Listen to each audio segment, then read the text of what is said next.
오늘 함께 나누실 말씀은 여호수아서 6장 8절에서 11절까지의 말씀입니다. 여호수아서 6장 8절에서 11절까지의 말씀. 오늘 함께 은혜 나누실 말씀은 여호수아서 6장 8절에서 11절까지의 말씀입니다. 여호수아가 백성에게 이르기를 마침에 제사장 7은 양각 나팔 7을 잡고 여호와 앞에서 나아가매 나팔을 불고 여호와의 언약궤는 그 뒤를 따르며 그 무장한 자들은 나팔 부는 제사장들 앞에서 행진하며 후군은 귀 뒤를 따르고 제사장들은 나팔을 불며 행진하더라. 여호수아가 백성에게 명령하여 이르되 너희는 외치지 말며 너희 음성을 들리게 하지 말며 너희 입에서 아무 말도 내지 말라. 그리하다가 내가 너희에게 명령하여 외치라 하는 날에 외칠지라 하고 여호와의 궤가 그 성을 한 번 돌게 하고 그들이 진영으로 들어와서 진영에서 자니라. 아멘. 할렐루야. 오늘도 주님의 탄생하심을 기리며 사모하는 대강절 4번째 주일입니다. 이번 주가 지나면 돌아오는 25일 토요일이 성탄절을 우리가 맞이하게 됩니다. 그리고 다음날 아침 또다시 기쁨으로 우리는 주일 예배를 드립니다. 이렇게 온전히 주말을 주님의 날로 드리게 되기가 참 쉽지가 않죠. 이런 한 해를 맞이하기가 참 쉽지 않은데요. 기쁜 마음으로 성탄의 그날을 준비하시고 행복한 예배를 위해서 한 주간도 말씀과 기도와 찬양으로 더욱 집중하여 무장하시는 저와 여러분 되시기를 주님의 이름으로 축원합니다. 자, 오늘 함께 나누실 말씀은요. 여호수아서 6장 8절에서 11절 말씀을 중심으로 오직 하나님께 집중하자. 오직 하나님께 집중하자. 이와 같은 제목으로 은혜를 나누고자 합니다.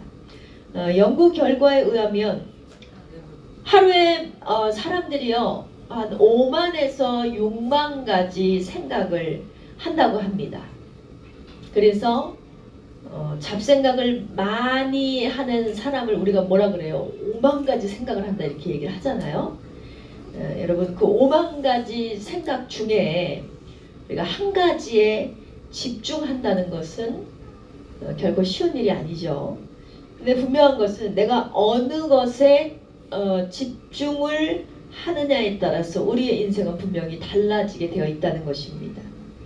몇 해 전 이맘때쯤에 이 제레미 린이라는 대만계 미국인의 영상을 본 적이 있습니다. 그는 하버드대를 졸업을 하고 고교 시절부터 굉장히 실력 있는 농구 선수로 활약을 했어요. 그런데도 가진 능력은 많았지만 항상 이 미국에서 편견을 받은 거예요. 왜냐하면 대만계의 미국인이었기 때문에 외모가 어때요? 동양인이잖아요. 동양인. 대만 사람. 그래서 늘 차별 대우를 받아야 했습니다. 그에게는 인기와 명예와 그리고 나에게 집중된 그 삶에 아주 뜨거운 땀과 노력을 했지만 이 편견을 극복할 수가 없는 거예요. 그러니까는 항상 자신이 가진 능력보다 인정을 받지 못하겠죠. 후자의 입장에서 또 다른 선수들의 그림자의 역할을 늘 해야 했다는 거죠. 사실은 굉장히 탑이었지만. 그런 그가 주님을 만나게 됐어요.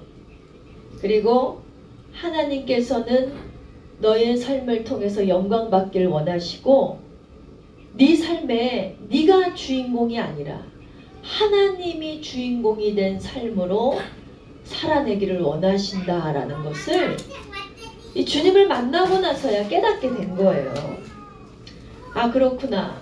내가 지금까지 괴로웠던 이유가 무엇인가?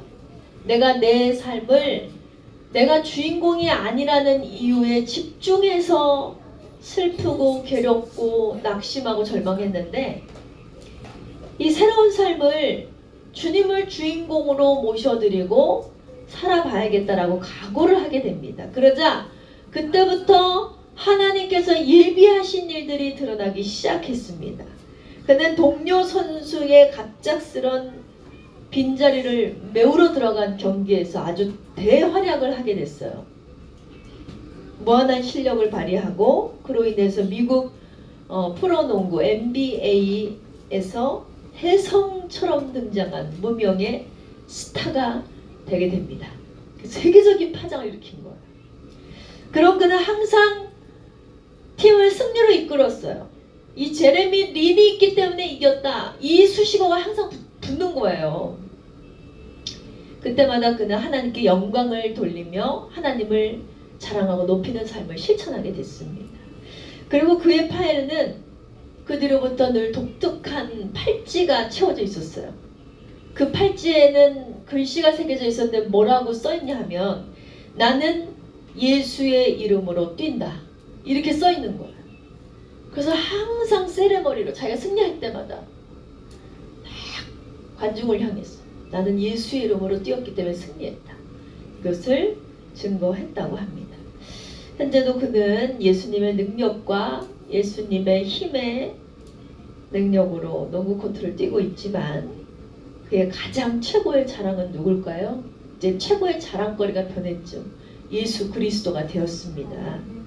그래서 그는 인터뷰에서도 그렇게 얘기했어요. 내가 지금 현재는 농구계에서 활약을 하고 있지만 나에게 꿈이 있다면 장래의 나의 희망은 하나님의 말씀을 온전히 증거하는 목사가 되는 것이다.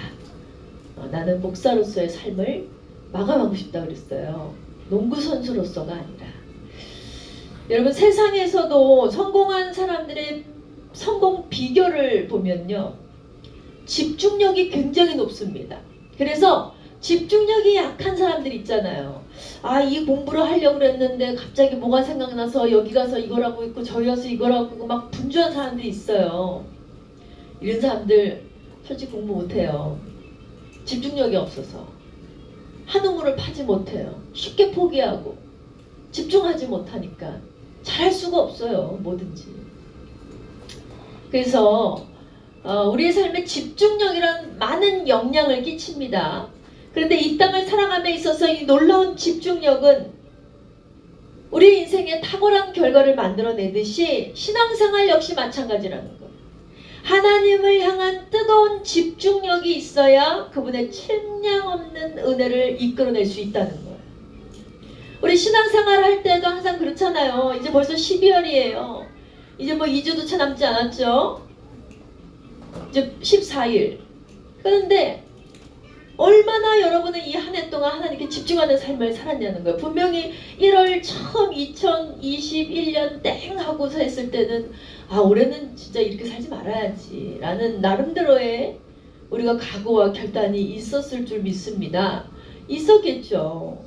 삶에 대한 것도 있지만 또 개인적으로 신앙생활에 있어서도 내가 올해는 신앙서적도 몇 권 읽고 또 묵상도 하고 또 나름대로 계획과 목표가 있었을 테지만 또 돌이켜보면 그게 아주 단발적으로 끝나고 집중력이 약해가지고 또 소홀히 하고 그런 시간들이 많잖아요. 히브리서 12장 2절은 이렇게 말씀을 전하고 있습니다. 믿음의 주요 온전케 하시는 이인 예수를 바라보자. 할렐루야. 그렇습니다. 여러분, 그리스도인들은 나 자신을 믿고 집중하다 보면 반드시 실패를 하게 되어 있습니다. 또한 신앙생활에 있어서 내가 처해져 있는 환경과 상황을 바라보고 그것에 너무 집중하다 보면 분명히 실패하게 되어 있더라는 거예요. 우리의 신앙이 병들어가는 이유가 무엇입니까? 하나님 외에 너무나 많은 것에 우리는 집중하며 살아가기 때문입니다. 나의 소원, 나의 복, 나의 욕심, 혹은 나의 의, 나의 명예, 나의 자랑, 자기 자신을 드러내고 내세우고 고집하며 사람에게 보이는데 연연하는 신앙생활, 나 스스로를 높이라는 그 신앙생활 역시 건강한 신앙인이라 말할 수가 없는 것입니다. 반드시 하나님 외에 다른 것에 주목하면 그것이 제일 커 보이거든요. 여러분, 그것에 너무 집중하면 넘어집니다. 본질이 아닌 것에 얽매이지 마시고 본질에 주목하는 저와 여러분 되시기를 주님의 이름으로 축원합니다. 오늘 하나님께서 주시는 이 첫 번째 메시지는요, 내 인생의 연출자인 하나님을 바라보자입니다. 오늘 본문의 내용은요, 이스라엘 백성들이 드디어 광야를 지나서 하나님이 허락하신 땅, 어디로 갔어요? 젖과 꿀이 흐르는 가나안 땅으로 새 터전을 잡고 살아가게 되었습니다. 그런데 이 가나안 땅을 정복해 나가는 그 길에 여리고라는 성이 가로막혀 있었다는 거예요. 여리고라는 큰 성. 이 여리고라는 위기에 봉착한 이스라엘은 하나님의 명령 아래 그 뜻을 순종하고 여리고 성을 무너뜨리는 결과를 통해서 믿음의 승리, 또 인생의 승리라는 대역사를 이루게 되었습니다. 이 고고학자 존 바스트 박사의 연구에 의하면요, 그 당시 여리고 성의 크기가 어느 정도였냐면 내벽과 외벽 이중벽으로 돼 있다 그랬어요. 굉장히 튼튼하게 지은 거예요. 근데 그 외벽의 두께가 어느 정도냐면 2m. 2m가 어느 정도예요? 여러분, 우리나라 평균 남자의 키가 몇이에요? 한 175, 178, 뭐 이 정도 된다 하면 180보다 더 크잖아요, 2m가. 근데 그 정도 두께의 성이에요. 그게 내벽에 있어요. 내벽, 안쪽 벽에. 성인 남자 키만한 두께의 벽이, 여리고성이 그렇게 두꺼워요. 커요. 근데 거기다 이중벽이라고 했으니까 외벽이 또 있어요. 그 외벽은 2배. 4m. 그러니까 엄청나게 큰 유전사님 2명 붙여놓은 것 같은 그 두께예요. 그러니까는 그리고 나서 높이가 어느 정도냐면 10m. 유전사님 10명 이렇게 세워놨다고 해봐요. 위로. 엄청 크죠. 이 정도의 크기와 두께라면 웬만해서는 무너뜨릴 수 있을까요? 없을까요? 웬만해서는 무너뜨릴 수가 없는 거예요. 누구도 감히 넘볼 수 없는 철옹성이었다 그랬습니다. 근데 이스라엘 백성들이 가나안에서 첫 전쟁을 치르게 된 거예요. 근데 그게 바로 여리고성이었어요. 이 여리고성을 반드시 무너뜨려야만 하는 난관에 부딪혔습니다. 그런데 정말 이상한 장면이 연출이 돼요. 보통은 전쟁에 나가면 어떻게 해요? 싸우자 하고서 각자 무기를 들고 상대를 적을 향해서 달려가는 거 아닙니까? 우리가 흔히 알고 있는 전쟁이라는 것. 그런데 이스라엘 백성들은요, 싸울 생각은 하지 않고 그저 줄을 맞춰서 서서 나팔을 불고 언약궤를 메고 성을 한 바퀴 뺑 하고 돌고 있는 거예요. 전쟁이 아니라 우리가 놀이동산 가면은 퍼레이드 하잖아요. 외국인들 나와가지고 막 화려하게 춤추고 하면서 마치 그런 퍼레이드를 하듯이 무장한 군인들이 제사장들을 호위하고 제사장은 나팔을 불고 이렇게 여리고성을 한 바퀴 도는 것으로 하루가 끝났어요. 어마어마하게 큰 성이니까 그 한 바퀴를 돌기만 해도 하루가 마감되는 거예요. 근데 왜 이렇게 이들이 엉뚱한 행동을 하고 있는 걸까요? 분명히 전쟁을 해야 되는데. 왜냐하면 이것이 바로 하나님의 명령이었기 때문입니다. 여러분 생각해보세요. 적과의 싸움에서 승리를 하려면 어떻게 해요? 당장 소리를 지르며 싸우자, 죽여라 하면서 막 상대를 한 명이라도 더 죽이고 쫓아가야 되잖아요. 그게 전쟁이잖아요. 그런데 여리고 성벽을 막 타오르고 막 불쏘시개를 막 붙이고 막 이렇게 해야 되는데 칼을 빼내서 적의 목을 찌르고 이것이 전쟁인데 전혀 예상 밖의 행동을 하고 있잖아요. 상상치도 못한. 근데 이게 왜 그랬냐? 바로 이렇게 하는 것이 하나님의 명령이었기 때문에 그랬다는 거예요. 여호수아서 6장 2절에서 4절 말씀 보시기 바랍니다. 2절에서 4절입니다. 여호와께서 여호수아에게 이르시되 내가 여리고와 그 왕과 용사들을 내 손에 넘겨주었으니 너희 모든 군사는 성을 둘러 성 주위를 매일 한 번씩 돌되 엿새 동안 그리하라. 제사장 7은 7 양각 나팔을 잡고 언약궤 앞에 나아갈 것이오 그랬죠. 하나님이 이렇게 시키신 거예요. 기존에 우리가 흔히 알던 전쟁, 그런 싸움 그렇게 하지 말고 이번 전쟁은 이렇게 해라. 그러니까 하나님의 요구사항이었습니다. 여러분, 이게 인간의 상식으로는 이해가 되는 내용이에요? 아니죠. 사람들은 어떻습니까? 내가 생각지도 못한 요구가 주어졌을 때 어때요? 원망과 불평의 소리로 민감하게 반응합니다. 그러니 여러분, 우리가 어떻게 돼? 이해할 수 없을 때가 있어요. 내가 이해할 수 없을 때 목사님이 이걸 시킬 때가 있고, 내가 이해할 수 없지만 이렇게 교회에서 행해야 될 때가 있고, 내가 이해할 수 없지만 이런 일을 감당해야 될 때가 있고, 직장에서도, 가정에서도, 세상에서도, 교회에서도 이해는 되지 않지만 이렇게 하라 하실 때가 있다는 거예요. 그때 생각해야 된다. 하나님의 일은 모호하고 신비로운 거예요. 그래서 시간이 지나면 우리가 다 알게 되겠지만 당시로서는 그저 순종하는 법을 먼저 실천하는 것을 가르치시는 거야, 하나님이. 인생을 살아가다 보면 우리가 이와 같은 여리고성을 만날 때가 있습니다. 내 힘으로는 해결할 수 없는 문제를 말하는 거예요. 내 힘으로는 해결할 수 없는 문제가 뭐가 있어요? 가정의 문제가 있지요. 배우자의 문제가 있지요. 자녀의 문제가 있습니다. 부모의 문제가 있고, 직장의 문제가 있고, 인간관계의 문제가 있고, 질병의 문제가 있고, 또 물질의 문제가 있지요. 또 내 마음의 문제도 있어요.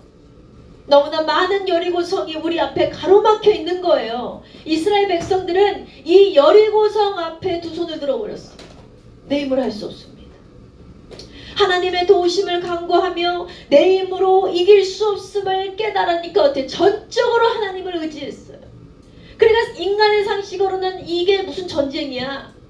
이렇게 해서 어떻게 저들을 이길 수 있어? 아니, 성 겉에를 돈다고 해서 성이 무너지겠어? 이 이해할 수 없는 일이지만 하나님의 명령대로 순종을 했다는 거예요.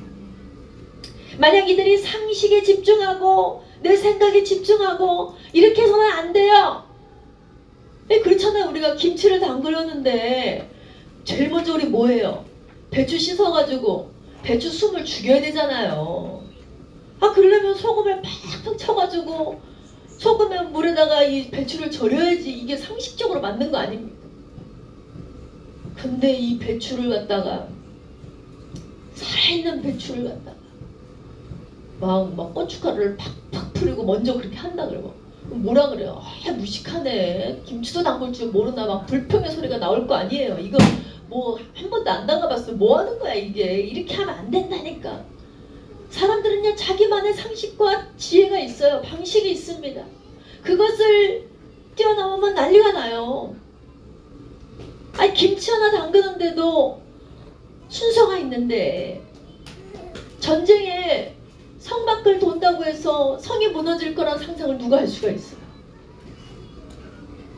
이스라엘 백성들이 자기 생각에 집중하고 자기 상식에 집중하고 내 계획에 초점을 맞췄더라면 절대로 하나님의 명령에 순종할 수가 없었다는 거죠. 그러나 그들은 오직 나를 구원하시며 나의 삶을 리드하시는 하나님의 명령 앞에 찍소리도 하지 않고 순종을 했다는 사실을 여러분 믿으시기 바랍니다. 이것이 하나님께 삶을 집중하는 삶이에요. 이해가 된 다음에 네, 하겠습니다. 이해가 안 되니까 안 할 거예요. 난 못합니다. 절대 안 할 거예요. 상황이 된 다음에는 네, 당연히 해야죠. 상황이 안 되니까 절대 못해요. 이거 믿음의 사람의 행동이 아니라는 거예요. 이렇게 말하는 것이 당연하다고 이야기하지 마세요. 그거 안 믿는 사람 똑같은 거예요. 하나님의 명령과 방법은요, 상식을 뛰어넘습니다. 말도 안 되는 일을 시키실 때가 있습니다. 정말 억울하게 하실 때가 있습니다. 정말 분통하게 하실 때가 있습니다. 말도 안 되는 일, 상식 밖의 일, 이해도 해석도 인정도 할 수 없는 일, 이런 이해에 불과의 상황이 훨씬 더 많습니다. 그래서 순종이 어려운 거예요. 여러분, 삶의 바람이 불면 불수록, 인생의 풍랑이 크면 클수록 우리는 예수 그리스도께 더욱 집중하는 삶을 살아야 될 줄 믿습니다. 그래야 인생의 문제들이 작아지는 거예요. 그 작은 문제들을 하나님의 큰 능력으로 해결하시는 저와 여러분 되시기를 주님의 이름으로 축원합니다. 다 같이 선포합니다. 나의 창조자인 하나님께 집중하자. 나를 지으신 분이 여호와, 나를 창조하신 분이 여호와, 나를 천국으로 인도하시리도 여호와시다. 나를 천국으로 인도하시리도 여호와시다. 그러니까 우리의 시작과 끝까지 인도하시는 분은 여호와 하나님이세요. 그러니까 중간에 자꾸 내 멋대로 하지 말자는 거죠. 우리가 저와 여러분이. 두 번째로 오늘 주시는 메시지는요, 금같은 침묵으로 주의 인도를 받으라입니다. 지난 여름에 중국 땅에서 한 3년을 사역을 하다가 한국으로 다시 돌아오신 한 목사님의 소식을 듣게 됐어요. 같은 신학을 나온 목사님인데, 오랫동안 이분이 중국 땅에서 청소년 사역을 하셨거든요. 근데 이제 한국에 들어와서 김해로 내려가서 청년 사역을 하게 된 거예요. 오, 이 목사님 대단하네. 그래도 한국에 와서 잘 이렇게 하시고 계시네 라고 생각을 했는데, 이 목사님이 하는 말이에요. 말도 마세요. 저는 그동안 제 인생의 막장 드라마는 여기서부터 시작이 됐다고 생각합니다. 이러는 거예요. 물질이면 물질, 건강이면 건강, 사역이면 사역, 뭐 하나 제대로 풀리는 게 하나도 없다는 거예요. 그래서 너무 막 일이 꼬이니까 나중에 너무 기가 막혀서 하나님께 불평을 하다 할 말이 없더래요. 아, 이럴 수도 있나? 아, 이 정도까지 될 수 있나? 이렇게 돼가지고 뭐 제대로 되는 게 한 개도 없으니까. 그래서 그 다음부터 그냥 말을 잃어버렸대요. 할 말이 없게. 그래서 입 하나 뻥끗할 수 없는 순간까지 가니까 결국 할 수 있는 게 뭐예요? 기도밖에 없는 거. 도와주세요. 살려주세요. 하나님, 나를 책임져 주세요. 그냥 하나님께서 인도하시면 이렇게 하고, 또 인도 이렇게 하시면 이렇게 하고, 그렇게 했대요. 그러니까 아멘으로 무조건 침묵하면서 갔다는 거죠. 그랬더니 그때부터 인생의 숙제가 풀리기 시작을 하는데, 정말 기적이라는 게, 우리가 생각하는 기적은 뭐예요? 어쩌다 한번 일어나는 것이 기적입니다. 그런데 이 목사님이 하시는 말씀이 딱 그거예요. 매일매일 물 붓듯이 쏟아 부어 주시더래요. 오랜 침묵의 훈련을 통해서 하나님은 이 목사님에게 뭘 명령하시면 성령의 인도함을 받아라. 네 멋대로 하는 악습관을 뜯어 고쳐라 그러셨다는 거예요. 그것 때문에 계속 일이 터지게 하는 거예요. 사건이 터지게 하는 거예요. 네 멋대로 하는 거, 네 계산대로 하는 거, 네 상식대로 하는 거. 자꾸만 나를 의지하지 않는 것을 깨부시기 위해서 이거 하나 해결하면 이거 해결, 이게 하나 해결, 계속 본문이 막 터지는 일 사건이 터졌는데 이제 할 말이 없으니까 침묵을 하고 나서부터 정말 많은 은혜를 받았어요. 짧은 통화를 했는데, 그리고 깨달았죠. 아, 하나님께서 침묵을 요하실 때가 있구나. 우리는요 참 말이 많습니다. 저는 말이 없는데요. 안 그래요. 우린 참 말이 많은 사람들이에요. 자기 주장이 얼마나 많아요. 이래도 흥, 저래도 흥. 우리 하이리가 그러거든요. 자기가 잘못해놓고서 흥치 뻥 이러면서 자기가 삐지고. 사실은 우리의 그 모습이 그래요. 내 잘못을 보지 못하고 무조건 토라지고 무조건 삐져버리는 어린아이와 같이. 몸은 죽어도 입은 살았다 그러잖아요. 정말로 우리는 억울합니다. 분합니다. 슬픕니다. 야속합니다. 괴롭습니다. 말이 너무 많아요. 사람이요 극도의 공포가 몰려오면 어때요? 소리도 내지 못한대요. 가위에 눌러보신 분 계세요? 중학교 때 한참 가위에 눌렸어요. 근데 하필이면 중학교 때 살던 곳이 교회였습니다. 경기도 능곡에서 우리 목사님 처음 개척을 하셔서 경기도 능곡에서 교회 안에서 사는데도 가위가 눌리더라고요. 마귀가 점령을 하니까. 근데 이 가위에 눌리니까요 몸이 뻣뻣하게 굳어가지고 손가락 하나를 움직일 수가 없어요. 이 손가락 하나만 움직이면 내 몸이 마비에서 풀릴 것 같은데 손가락 하나가 움직여지지 않는 거예요. 그런데 안간힘을 써가지고 이 손가락 하나만 까딱하면은 그 자리에서 가위 눌리게 풀려버리더라고요. 바로 우리 인생이 이런 공포예요. 막 엉켜있는 것 같은데 실오라기 하나만 딱 풀면 모든 문제가 풀리거든요. 이것을 하나님이 우리에게 경험하게 하시기 위해서 때로는 고난을 허락하실 때도 있다는 것입니다. 여호수아서 6장 10절 말씀에 보면 여호수아가 백성에게 명령하이르되 너희는 외치지 말며 너희 음성을 들리게 하지 말며 너희 입에서 아무 말도 내지 말라. 그리하다가 내가 너희에게 명령하여 외치라 하는 날에 외칠지니라. 하나님이요 입 다물게 하셨어요. 하나님께서는 이스라엘 백성들이 순종하기 원하셨습니다.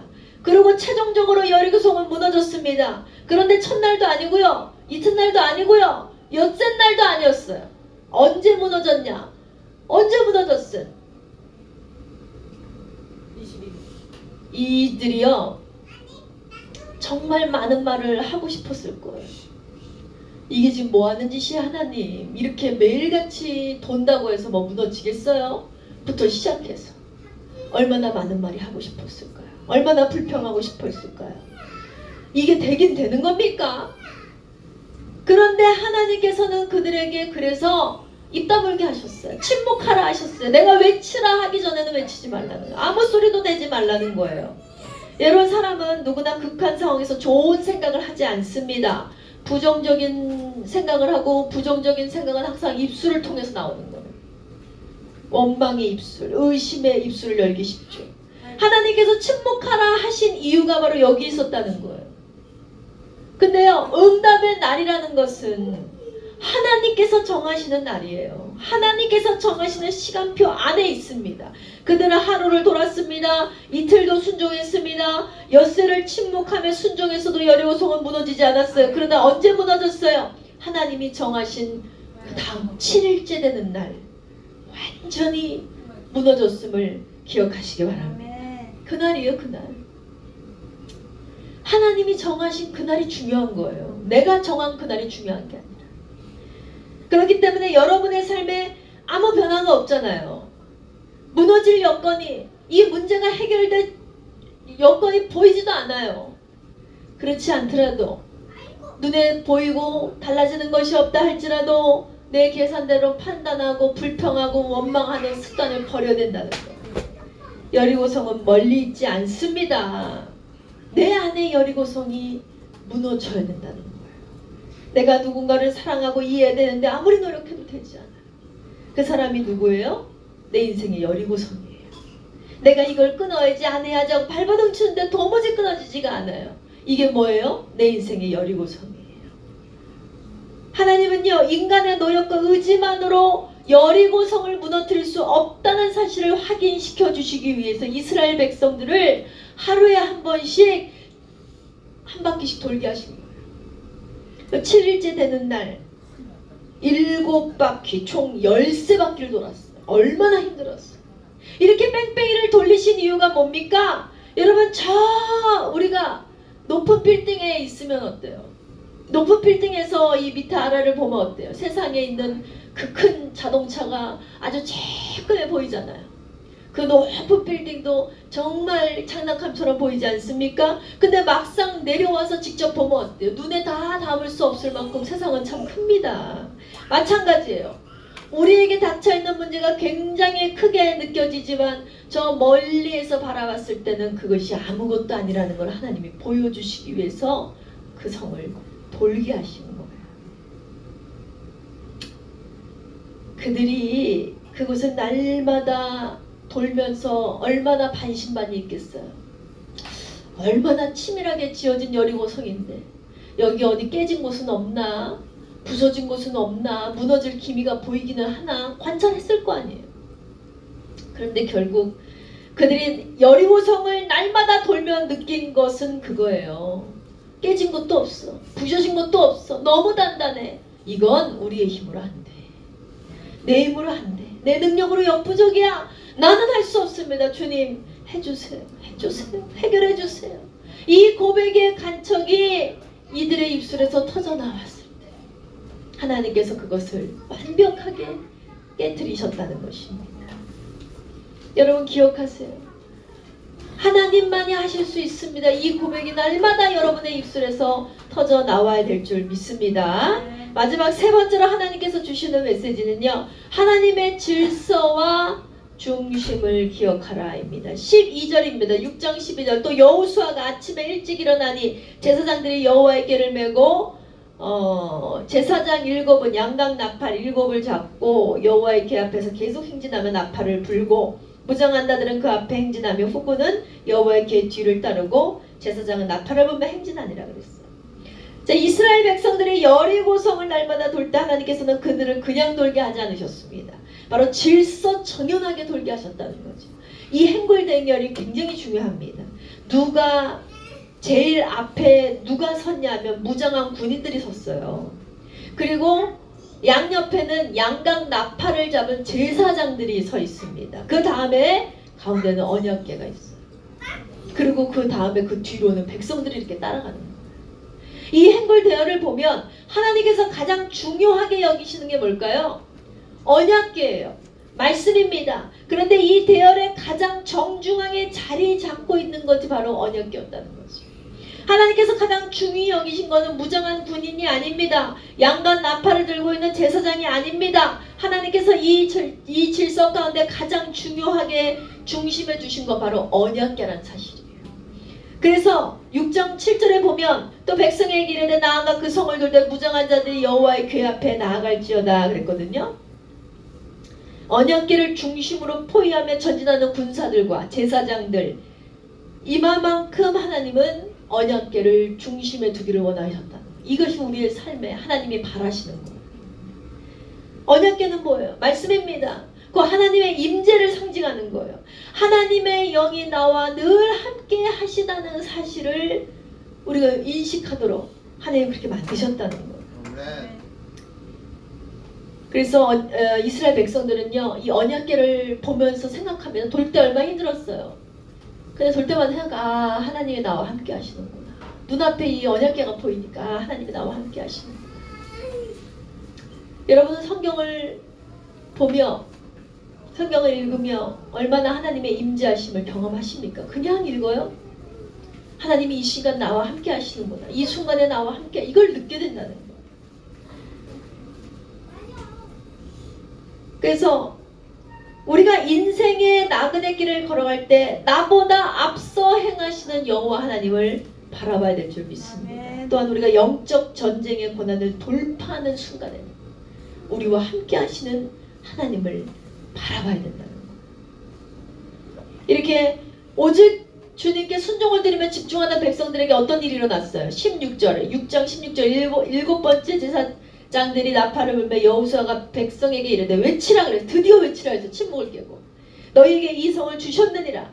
또 20절에서 21절 말씀 이에 백성들이 외치고 제사장들 나팔을 불며 백성이 나팔 소리를 들을 때에 크게 소리질러 외치니 성벽이 무너져 내린지라. 백성이 각기 앞으로 나아가 그 성에 들어가서 그 성을 점령하고 그 성 안에 있는 모든 것을 온전히 바치되 남녀노소와 소와 양과 나귀를 칼날로 멸하니라 그랬습니다. 할렐루야. 드디어 오랜 침묵이 깨치고 하나님의 선포의 날이 다가왔어요. 응답의 순간, 기적의 순간이죠. 하나님의 약속이 열매를 맺는 순간이었습니다. 이 초롱성 같은 여리고성이요, 마치 두부가 으깨되듯이 막 무너져 내리는 거예요. 주님이 개입하시면요, 모든 문제는 이렇게 철저하게 무너져 내리게 될 줄 믿습니다.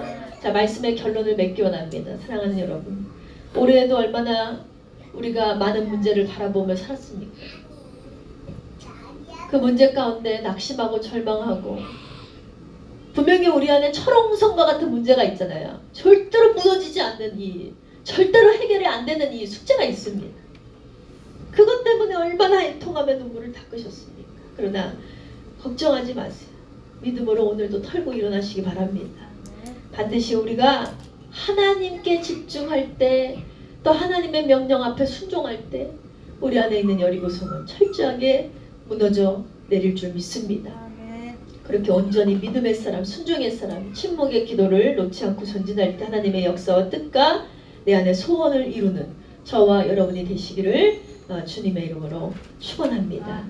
이 시간 다 같이 기도하기 원합니다. 하나님께 다 같이 간절히 기도할 때 하나님, 정말 우리가 알지 못하고 깨닫지 못해서 하나님의 뜻을 아버지 해석하지 못할 때가 많습니다.